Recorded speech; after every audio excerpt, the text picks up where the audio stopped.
اس میں آپ سورہ فاتحہ کی آیت نمبر 4 سے آخری آیت تک کی یعنی 4 آیتوں کی تلاوت، ترجمہ اور تفسیر صراط الجنان سنیں گے۔ بسم اللہ الرحمن الرحیم۔ ترجمہ: اللہ کے نام سے شروع جو نہایت مہربان رحمت والا ہے۔ ایاک نعبد و ایاک نستعین۔ ترجمہ: ہم تیری ہی عبادت کرتے ہیں اور تجھ ہی سے مدد چاہتے ہیں۔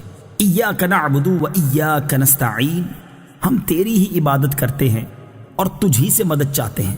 تفسیر صراط الجنان میں اس کی تفسیر کچھ اس طرح ہے۔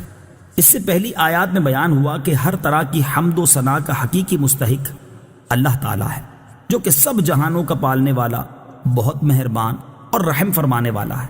اور اس آیت سے بندوں کو سکھایا جا رہا ہے کہ اللہ تعالیٰ کی بارگاہ میں اپنی بندگی کا اظہار یوں کرو کہ اے اللہ عز و جل، ہم صرف تیری ہی عبادت کرتے ہیں، کیونکہ عبادت کا مستحق صرف تو ہی ہے اور تیرے علاوہ اور کوئی اس لائق ہی نہیں کہ اس کی عبادت کی جا سکے، اور حقیقی مدد کرنے والا بھی تو ہی ہے۔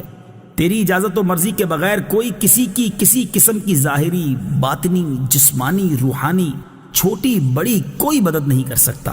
وَإِيَّاكَ نَسْتَعِينُ، اور تجھ ہی سے مدد چاہتے ہیں۔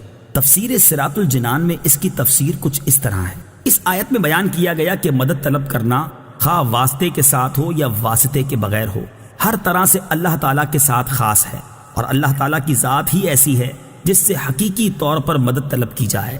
اعلیٰ حضرت امام احمد رضا خان علیہ رحمت الرحمان فرماتے ہیں، حقیقی مدد طلب کرنے سے مراد یہ ہے کہ جس سے مدد طلب کی جائے اسے بالذات قادر، مستقل مالک اور غنی بے نیاز جانا جائے کہ وہ اللہ تعالیٰ کی عطا کے بغیر خود اپنی ذات سے اس کام یعنی مدد کرنے کی قدرت رکھتا ہے۔ اللہ تعالیٰ کے علاوہ کسی اور کے بارے میں یہ عقیدہ رکھنا ہر مسلمان کے نزدیک شرک ہے، اور کوئی مسلمان اللہ تعالیٰ کے علاوہ کسی اور کے بارے میں ایسا عقیدہ نہیں رکھتا، اور اللہ تعالیٰ کے مقبول بندوں کے بارے میں مسلمان یہ عقیدہ رکھتا ہے کہ وہ اللہ تعالیٰ کی بارگاہ تک پہنچنے کے لیے واسطہ اور حاجات پوری ہونے کا وسیلہ اور ذریعہ ہیں۔ تو جس طرح حقیقی وجود کہ کسی کے پیدا کیے بغیر خود اپنی ذات سے موجود ہونا اللہ تعالیٰ کے ساتھ خاص ہے، اس کے باوجود کسی کو موجود کہنا اس وقت تک شرک نہیں جب تک وہی حقیقی وجود مراد نہ لیا جائے۔ یوں ہی حقیقی علم کہ کسی کی عطا کے بغیر خود اپنی ذات سے ہو، اور حقیقی تعلیم کہ کسی چیز کی محتاجی کے بغیر از خود کسی کو سکھانا اللہ تعالیٰ کے ساتھ خاص ہے۔ اس کے باوجود دوسرے کو عالم کہنا یا اس سے علم طلب کرنا اس وقت تک شرک نہیں ہو سکتا جب تک وہی اصلی معنی مقصود نہ ہو۔ تو اسی طرح کسی سے مدد طلب کرنے کا معاملہ ہے کہ اس کا حقیقی معنی اللہ تعالیٰ کے ساتھ خاص ہے، اور وسیلہ و واسطہ کے معنی میں اللہ تعالیٰ کے علاوہ کے لیے ثابت ہے اور حق ہے۔ اہدنا الصراط المستقیم۔ ترجمہ: ہمیں سیدھے راستے پر چلا۔ اہدنا الصراط المستقیم، ہمیں سیدھے راستے پر چلا۔ تفسیر صراط الجنان میں اس کی تفسیر کچھ اس طرح ہے۔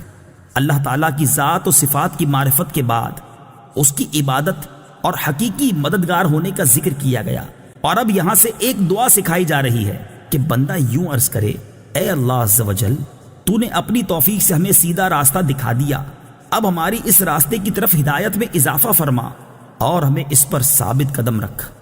صراط مستقیم کا معنی، صراط مستقیم سے مراد عقائد کا سیدھا راستہ ہے جس پر تمام انبیاء کرام علیہم الصلوۃ والسلام چلے، یا اس سے مراد اسلام کا سیدھا راستہ ہے جس پر صحابہ کرام رضی اللہ تعالی عنہم، بزرگان دین اور اولیاء اعظام رحمت اللہ تعالی علیہم چلے، جیسا کہ اگلی آیت میں موجود بھی ہے۔ اور یہ راستہ اہل سنت کا ہے کہ آج تک اولیاء کرام صرف اسی مسلک کے اہل سنت میں گزرے ہیں۔ صراط الذین انعمت علیہم غیر المغضوب علیہم ولا الضالین۔ ترجمہ: ان لوگوں کا راستہ جن پر تو نے احسان کیا، نہ کہ ان کا راستہ جن پر غضب ہوا اور نہ بہکے ہووں کا۔ صراط الذین انعمت علیہم، ان لوگوں کا راستہ جن پر تو نے احسان کیا۔ تفسیر صراط الجنان میں اس کی تفسیر کچھ اس طرح ہے۔ یہ جملہ اس سے پہلی آیت کی تفسیر ہے کہ صراط مستقیم سے مراد ان لوگوں کا راستہ ہے جن پر اللہ تعالیٰ نے احسان و انعام فرمایا۔ آیت ولداللین سے متعلق شرعی مسئلہ، بعض لوگ ولداللین کو ولداللین پڑھتے ہیں، ان کا ایسا کرنا حرام ہے۔ اعلیٰ حضرت امام احمد رضا خان علیہ الرحمۃ الرحمان فرماتے ہیں ضاد ضا ذال زا سب حروف متباینہ متغائرہ یعنی ایک دوسرے سے جدا جدا حروف ہیں، ان میں سے کسی کو دوسرے سے تلاوت قرآن میں قصدن بدلنا، اس کی جگہ اسے پڑھنا، نماز میں ہو خواہ بیرون نماز، حرام قطعی و گناہ عظیم، افتراء علی اللہ و تحریف کتاب کریم ہے۔ آمین اس کا ایک معنی ہے اے اللہ عز و جل تو قبول فرما، دوسرا معنی ہے اے اللہ عز و جل تو ایسا ہی فرما۔ آمین سے متعلق شرعی مسائل، نمبر 1 یہ قرآن مجید کا کلمہ نہیں ہے۔ نمبر 2 نماز کے اندر اور نماز سے باہر جب بھی سورہ فاتحہ ختم کی جائے تو اس کے بعد آمین کہنا سنت ہے۔ نمبر 3 احناف کے نزدیک نماز میں آمین بلند آواز سے نہیں بلکہ آہستہ کہی جائے گی۔